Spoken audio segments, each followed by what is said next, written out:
दिनै डिमाकुसिनि गेलेग्रा फोथाराव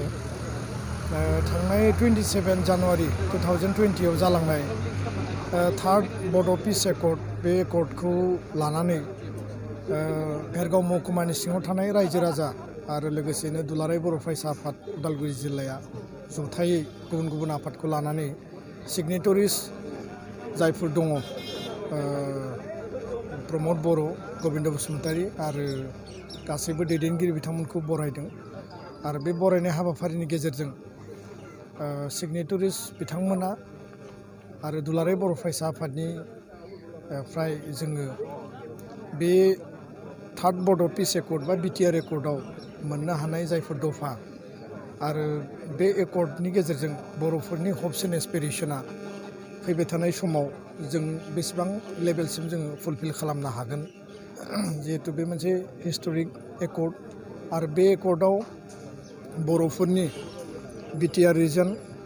बर' कसारि काउन्सिल आरो लोगोसेयैनो एसटि हिल कार्बि आंलंनि आरो डिमा हासावनि बर'फोरनि थाखाय बेयाव सोसननाय जादों आरो नेसनेल लेभेलाव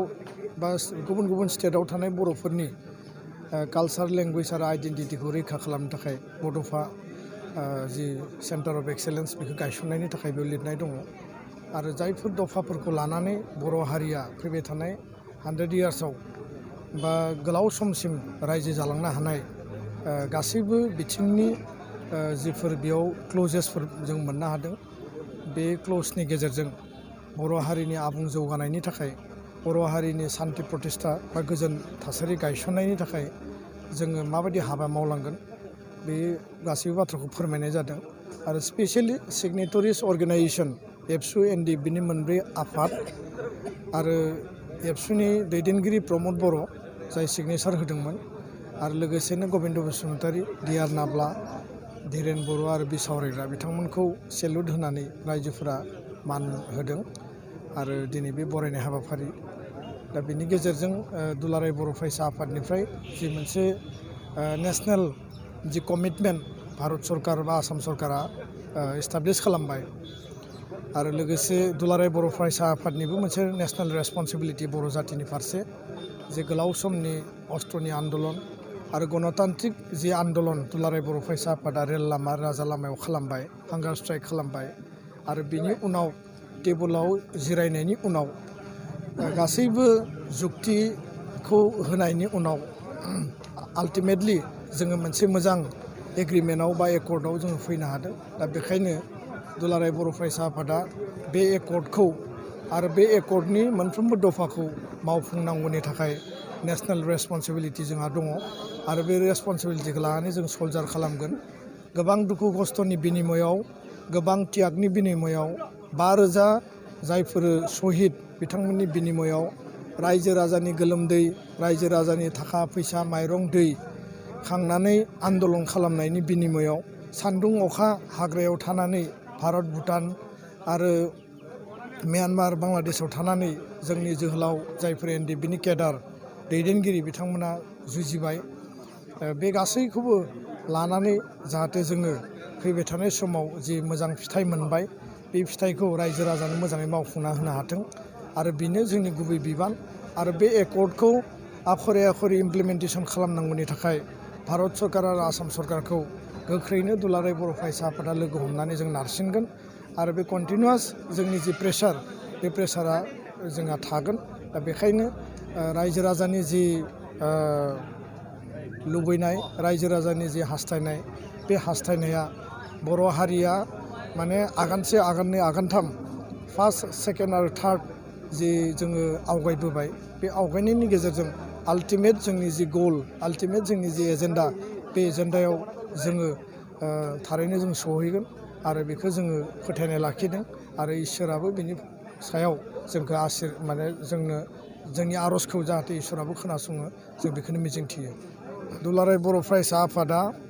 सिन्स इनसेपसन गायसननायनि समनिफ्राय बर' जातिनि पलिटिकेल डिमान्ड पिटिसिनि समाव उदय आसलनि डिमान्डआव जोङो हाबा मावदों बै समनि दैदेनगिरिया 1987निफ्राय बड'फानि दैदेननायाव आलादा रायजोनि सोमावसारनाय बिथांनि रुंसारि जानायनि उनाव सानसुमा खुंगुर बैसोमुतियारिनि लिडारशिपआव BAC सुक्तिया जादों आरो बियो बै समनि आपिलमोन। बिनि उनाव 1996आव फिन दुलाराय बर' फरायसा आफादा गणतान्त्रिक आन्दलन खालामदों। BLT नाय हाथियार लाग्रा हानजाया अस्त्र लाना आन्दलन खालामदों आरो बिनि उनाव 2003आव BTC सुक्ति जादों आरो बे सुक्तियाबो बै समनि समनिनो मोनसे आपिलमोन आरो जोङो जिरायथ'नानै खेबसे जों गावखौनो मजबुत खालामनानै दाफिननानै जोङो आल्टिमेट गलाव थांनो थाखाय मोनसे बे प्लेन आरो पलिसिजों फैखानाय आरो दिनैबो BTR सुक्तिसिम जे NDFB-नि मोनब्रै आफाद दुलाराय बर' फरायसा आफाद UBP-आव जों जे सफैबाय बेबो बे समनिनो आपिल। मानो होननानै बुङोब्ला जोङो आल्टिमेट जे जोंनि एजेन्डा दङ बे एजेन्डाखौ जों जुदि फुलफिल खालामनोब्ला जोङो लामा ससेयाव थारैनो गासैबो हिसाब निकास खालामनानै मोनसे मोजां सुस्थ' जोङो साननायनि गेजेरजों डिसिसनखौ जों लादों आरो बे आपिलखौ नायनानैनो बे BTR एकर्डआ जादों। दुलाराय बर' फरायसा आफादा माब्लाबाबो बर' हारिखौ थगायबोफेराखै।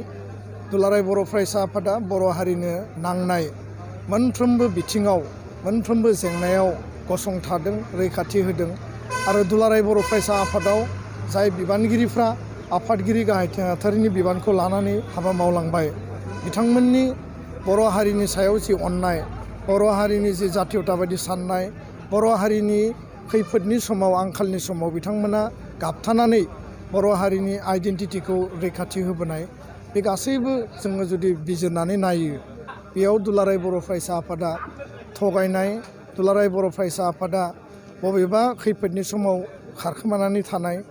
बे माब्लाबाबो जोङो नुनो मोना आरो बेखौ जारिमिनानो दुलाराय बर' फरायसा आफादनि हिस्ट्रियानो बेखौ क्लियारलि डिसक्ल'ज खालामो, खिन्थायो। दा बेखायनो सोरबा पलिटिकेल पार्सना गावनि पलिटिकेल इन्ट्रेस्टनि थाखाय बा हाग्रामा महिलारि बिथाङा दिनैनि जांसाराव गावनि थामोनथाखौ पलिटिकेलि गावनि जे कब्जा बेखौ लाखिनो थाखाय मोनसे जातीय आफादखौ, माहारि आफादखौ बिथाङा बेबायदि थगायसुला बा थगायबोदों होनना बुंनाया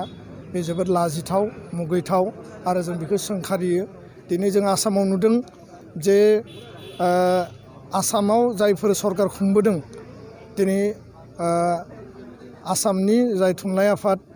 बा आसामनि फरायसा आफादफोरखौ मालाबाबो बेबायदि दैदेनगिरिफ्रा सोंखारियाखै। मोनसे मर्यादा गोनां बाथ्रा बानबुंथायनि गेजेरजों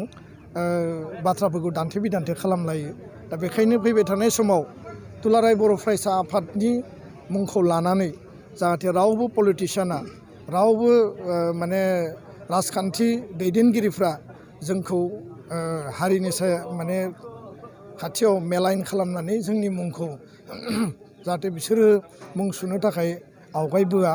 बा बिथांमोना बे हाबाखौ मावा बेखौ आं आपिल खालामगोन। आरो दुलाराय बर' फरायसा आफादा जि मावो जों रायजोफोरनो खिन्थायो। दुलाराय बर' फरायसा आफादा जायफोर रिजुलेसनखौ लायो बे रिजुलेसना हारिनि थाखायनो जायो। दा बेयाव सोरखौबा थगायनाय, सोरखौबा नासयनाय, बे हिडेनलि माबा मोनसे एजेन्डा लानाय बे मालाबाबो जाफेराखै आरो इयुनावबो जानाय नङा आरो बेखौ दुलाराय बर' फरायसा आफादा मावनो हाया। बे दुलाराय बर' फरायसा आफादनि संबिधान प्रिन्सिपाल आइडिअलजियानो बेखौ खिन्थायो। दा बेखायनो बिनि सायाव जोंहा गोदानै आरो स्पष्टीकरन होनो गोनां गैया। बे बिथांनि बाथ्रा आरो बिथाङा बेफोर बाथ्रा बुंनायनिफ्राय जाहाथे जानगाराव थायो आं बेखौनो आपिल खालामो।